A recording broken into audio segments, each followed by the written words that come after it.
All right, everybody, welcome to episode 1 of The Not So Serious Life. My name is Jason Goldberg, and I am here with my friend and colleague and mentor and amazing author and coach and trainer and all-around cool guy, Steve Chandler. Steve, say hi to everybody. Yeah. Hi, Jason. And you can take your time with that. You mentioned a few things. Yeah. You mean you want me to take my time with announcing you? Do you want me to say, like, author? You take your time with the litany of things that I am for you. Take your time. Now, I'm just thinking this now. Should we be saying it's our first episode? Like, are we celebrating or are we setting the bar low? Well, I think it's a warning, isn't it? Okay. You don't see heart surgeons. More, so if you're unsettled, stay away. Yeah, you don't see heart surgeons going into the family and saying, like, hey, this is my first surgery, high five. Right. Like, that's not the way it works. So, but it is episode 1. It is episode 1. It is the first of hopefully many episodes, as long as you guys watching will have us. And we're really excited. I mean, Steve and I, two of the things we have in common besides our amazing good looks is that we love comedy and we love transformation. And they don't always go together, right? I mean, like they don't necessarily always go together. I think when they do go together, it happens faster. And that's the whole point. You know, when you and I thought of why don't we do this to lighten the world up a little bit, they'll succeed faster. It happens with all of our clients. Why not the whole world at large? I wanted to ask you about your haircut before. Yeah, please do. Looking at your haircut, I admire it tremendously. As well you should, yeah. Don't you have to get it cut every other day to keep it looking? Because it never looks different. Yeah, well, no, actually, it's funny you say that, though, because I went out to California a couple weeks ago, and I went to go see my stylist, because when you're a real man, you have a stylist. If you're a bear man, you have a barber, but I have a stylist. And she was out of town, so I had to go to this other woman that was there, and she butchered it. Like, she cut it way too short. But this is a couple weeks ago, so my hair grows fast. But what I have here, Steve, I don't know if you can tell, this is called a hard part.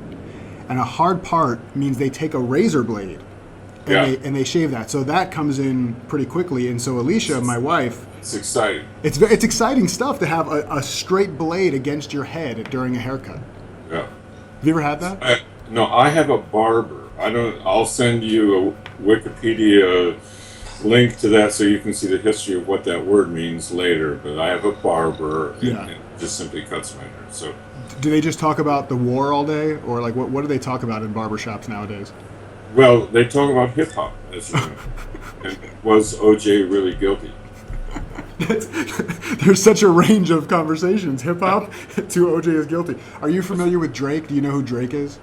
Yes, but not every day, all day Drake, but a little bit of Drake. He's great. I love Drake, and Drake is half Jewish, which is kind of strange.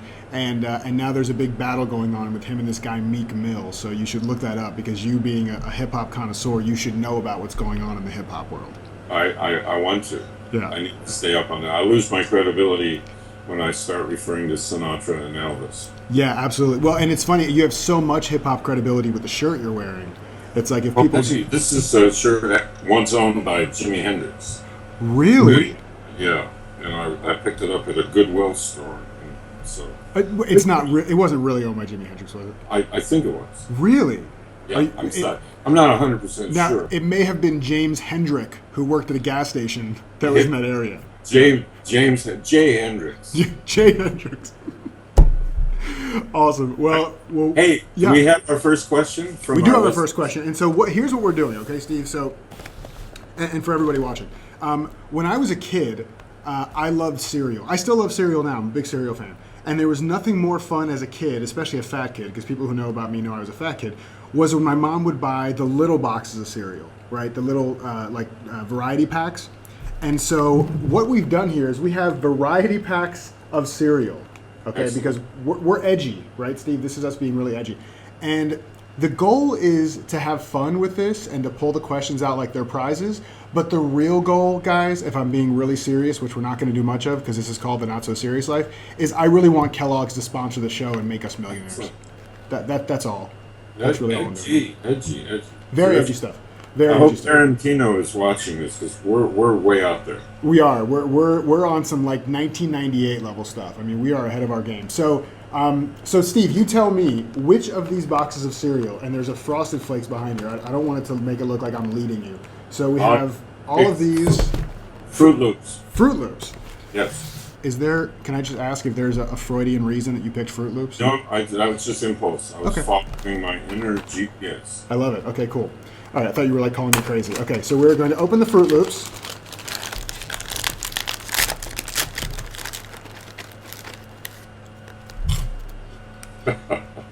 I am not surprised that you were a fat kid. Oh, You crap. have amazing appetites. Please remove the question from Sorry. the box. I'm sorry. Okay. You have astonishing appetites. Okay. Fruit Loops are good. Kellogg's Fruit Loops are good. Okay. So, here's our question. Question number 1. This is a good one. How can I overcome my fear of rejection so I can be happier in my personal relationships and my career? How can I overcome my fear of rejection so I can be happier in my personal relationships and career? So, can we talk about the serious answer to that first, like a really quick? What's the serious way to do that? Well, I mean, it doesn't have to be serious, but let's say talk about the sincere and helpful answer to that, I think, is that rejection is only a story. It's not, it doesn't exist in reality. I have to, somebody says no, somebody chooses not to work with me, somebody chooses not to go out with me. Now, that's fine with me. That's just information until I give it a story. I make up some story called I've been rejected. I've been personally rejected. I take personally. It's no longer just information. Right. It's a dramatic, tragic story. Right. And those stories are all optional. And the fun of working with you is that your creative imagination can come up with things that are more fun interpretations of things. So one thing Byron Katie says I love is when something like that happens, you've been spared. Mm-hmm. Trust the universe. The universe knows what it's doing. It has spared you of something. You might not even know what. Yeah.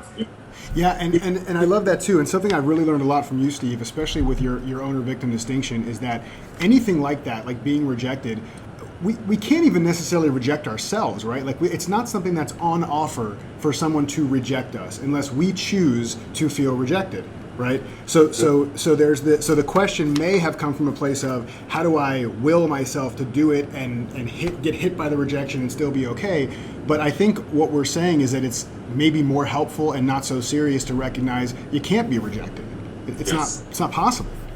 Yes. And come from a different place. Other people were put here on this planet for your amusement. They weren't put here for serious reasons. Yeah. And once you can see that, there is no rejection. Yeah. Yeah, and so they talk about, personal relationship and career. And so, I could see the personal, when I heard personal relationship, the first thing I'm thinking is, there's the hot girl across the room at the bar, and you don't want to walk up and talk to her because you're gonna feel like you're gonna get rejected. So now we've talked to... Is this a personal experience? This is, well, luckily not anymore. My wife has made it very easy for me to talk to women now, which is funny, actually. That's actually a really funny thing. So once I got married, and I've been married now for almost 8 years, I lost a lot of the anxiety around talking to new people in general, women or men, because it's like now I had this like safety net, like, well, it's okay because I don't need anything from them. So that could be the other kind of not so serious way to approach this is not only can you not be rejected, but if you take the focus off of you and you just make it about connecting with somebody just human to human with no actual need for anything, then you're lessening the anxiety and the stress even more. I mean, has that been your experience? Yeah, absolutely. And my coach, the great Steve Hardison, I once asked him, what do you say when someone tells you no? You're trying to make a sale. This is in the professional realm. And he said, when someone says no, I say, next. And so I don't take rejection personally. And that's just a choice, and it's no longer rejection. It's just information. Okay, this person won't be going out with me. This person won't be working with me. I'm moving right on. Yep. Yeah, and a big part of that, too, that, again, you've taught me a lot about is just gamification, right? Making a game out of things. And there was something I just did with a client recently who was a coach, and he had a lot of fear around reaching out because of this exact thing, being rejected. And it was funny because we make up stories in our head what rejection is. When I hear rejection, the first thing I would think is somebody says no. But in his mind, it wasn't just no, it was if they don't get back to him at all, he's been rejected. Like now they don't have to even say anything. and you've been rejected, Yes, right? yes, yes. So it just really, our mind just goes out there. So what we did for fun and really to make this into a game is he created a checklist. And his little spreadsheet checklist, whatever, had a column for yeses, a column for nos, and a column for no response. And his entire goal was to get 10 check marks in a day. Wow. Doesn't matter which column, because the game was just to get check marks. And so when we think about, at least in my own experience, I think the other thing happens when we make yes into a good thing and no or not getting back to you into a bad thing, we're starting off on the wrong foot. They all have to be neutral or we're in trouble. A terrible foot. Yeah. And we're going to end up limping through the day, if not falling down left and right. So I agree. That's true. So I wonder what somebody like Eminem would say, right? Because we're both huge fans of Eminem. We are. Enormous fans of Eminem. And, he actually has a song called Superman, and you have Superman in the back. Well, I'm going to have to go check that out. He has a song also called Lose Yourself. He does. And lose yourself is really the answer to rejection. And I knew that you would know that to really find the right answer, you go to Eminem. I mean, that's duh. Yeah. So lose yourself, that's really it. I don't want to be over-identified with myself, and I don't want to take anything personally, and I don't want to make up me. And if I can come from lose myself, there is no rejection. Rejection is a concept that people make up. I don't have to believe it. Yeah. Yeah, and I didn't want to bring this up on camera. The original idea for this show was The Not So Serious Life with Jason Goldberg and Eminem. But unfortunately, he wasn't available. Yeah. I grew up near 8 Mile, by the way. So did you? But you're from what, Birmingham originally, right? Yeah. Birmingham, Michigan. Detroit area. Detroit area. Say Birmingham because I lose a little hip hop cred. Well, Detroit, Motor City area. Well, that area. Yeah, and if there's anything that screams street credibility, it's Gilbert, Arizona. I mean that yeah. That's pretty big. I'm in the witness protection program.